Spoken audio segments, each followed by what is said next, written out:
देखिए सर, ये धरना प्रदर्शन इसलिए चल रहा है कि हमारी जो अहिरिया समाज है आज तक, यानी कि 1950 से लेकर आज तक इसका इतना शोषण हो रहा है कि आज तक कहीं भी किसी पे भी सूचीबद्ध नहीं है।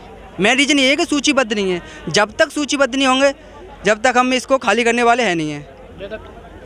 आंदोलन चलता ही रहेगा। ये हमारा जैसे कि 29 अगस्त को हमने जब लखनऊ आंदोलन इको गार्डन में प्रदर्शन किया था, तो वहाँ पे भी प्रशासन द्वारा हमें आश्वासन दिया गया था कि 5 दिन में आपका काम हो जाएगा, आप आइए यहाँ पे, आप चले जाइए। वहाँ पे रुके थोड़े बहुत दिन, तो वहाँ पे 15 दिन का शायद टाइम दे दिया था और वहाँ से रवाना कर दिया था उसी दिन। प्रशासन ने उस 15 दिन से लेकर आज तक 2 महीने हो गए, कोई भी सुनवाई नहीं की। और फिर इसलिए हमने हर थाना, हर जिला अधिकारी को, हर एसडीएम को, हर एसएचओ को हमने आदेश दिया था। उसके खिलाफ ये भी बोला था कि हम इसके खिलाफ एक्शन लेंगे रेलवे ट्रैक पर, और फिर भी हमने ऐसा है भाई साहब, 1931 से लेकर और आज तक अहिरिया समाज के साथ में छल और षड्यंत्र हुआ है। मैं आपको डिटेल्स में बता देता हूँ और देखिए, आपसे निवेदन भी करता हूँ, आप जो मीडिया बंधु हैं, भारत के चौथा स्तंभ हैं। 1931 में जब पहली जनगणना हुई उसमें अहिरिया नाम लिस्टेड था, और 36 में जब भारतवर्ष की पहली सूची बनी शेड्यूल कास्ट की, भाई जी, उसमें भी अहिरिया लिस्टेड था। 36 और 41 के आधार पर ही 1950 में जब संविधान लागू हुआ और शेड्यूल कास्ट की जो जातियों को उसमें सूचीबद्ध करा, वो 1936 और 41 के आधार पर ही करा। परंतु 10 अगस्त 1950 को अहिरिया समाज को बिना किसी कारण के उत्तर प्रदेश की अनुसूचित जाति की लिस्ट से निकाल दिया। इसमें 3 जातियां और थी, कोरी, थारू और खटीक। अच्छा, समय के अनुसार उन 3 जातियों को तो वापस ले लिया, परंतु दुर्भाग्य ये रहा कि अहिरिया समाज को निकालने के पश्चात कहीं पर भी नहीं रखा गया। एक चीज़ और है, जातियों को निकालने की और डालने की एक संवैधानिक प्रक्रिया होती है। पता नहीं उस प्रक्रिया का पालन किया भी या नहीं भी किया, और किया भी तो सरकार बताती नहीं। आज तक वो सरकार कहती है कि रिकॉर्ड गुम हो गए।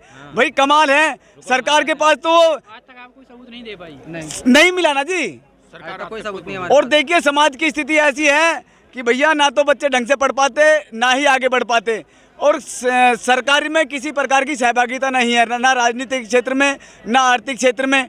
और जो काम व्यवसाय है, छोटी मोटी मजदूरी करके बच्चों का पेट पालन करते हैं समाज, है ना जी। हम आपसे यही आग्रह करते हैं कि भाई हम सरकार से अलग से आरक्षण नहीं मांग रहे। कोई बंधु इस प्रकार सोचता है कि भाई अलग से आरक्षण मांग रहे हैं, हम अलग से आरक्षण नहीं मांग रहे हैं। हम तो ये कहते हैं कि भाई जो षड्यंत्रवश हमारे से 70 साल पहले छीना, वो हमें दे दो, हमारा अधिकार हमें वापस कर दिया। हाँ, अधिकार है, देखिए भाई साहब, और भीख भी नहीं मांग रहे भाई साहब। और साथ में क्या है ना कि हम तो कंपनसेशन भी नहीं मांग रहे कि भाई हमें उसका मुआवजा दो। हम तो ये कहते हैं कि भाई जो 70 साल पहले छीना, हमें तो वो आज दे दो, हम तो उसमें भी संतुष्टि कर लेंगे। और अहिरिया समाज की आपको जो है आवाज़ उठाने के लिए आप मीडिया बंधुओं का भी हृदय से नमन करते हैं और धन्यवाद करते हैं। तो आप गवर्नमेंट के बारे में आगे क्या कहना चाहोगे? भाई साहब देखिए, हम तो चाहते हैं कि भारतवर्ष में राष्ट्रवादी विचारधारा वाली सरकार हमेशा बनी रहे, केंद्र में और राज्य में। परंतु अब देखिए, उस समय 70 साल पहले किसने हमारे साथ षड्यंत्र करा? अब काम तो इनसे ही करवाना ना जी हमें, क्योंकि इनके हाथ में सारे प्रशासन केंद्र में भी यही है और राज्य में भी यही है, है ना जी। और दरअसल क्या है, देखिए, लखनऊ जो जातीय शोध संस्थान है, वहाँ से हमारे रिकॉर्ड्स भी गायब करे जा रहे हैं कि उस षड्यंत्र को छुपाया जा सके, है ना जी। अब पीड़ा इतनी बड़ी है कि भैया 70 साल तक हमारा जो शोषण हुआ है, शोषण ही है एक तरफ से ये कि हम अन्य समाजों के मुकाबले 70 साल पीछे हैं, उसकी भरपाई कैसे होगी?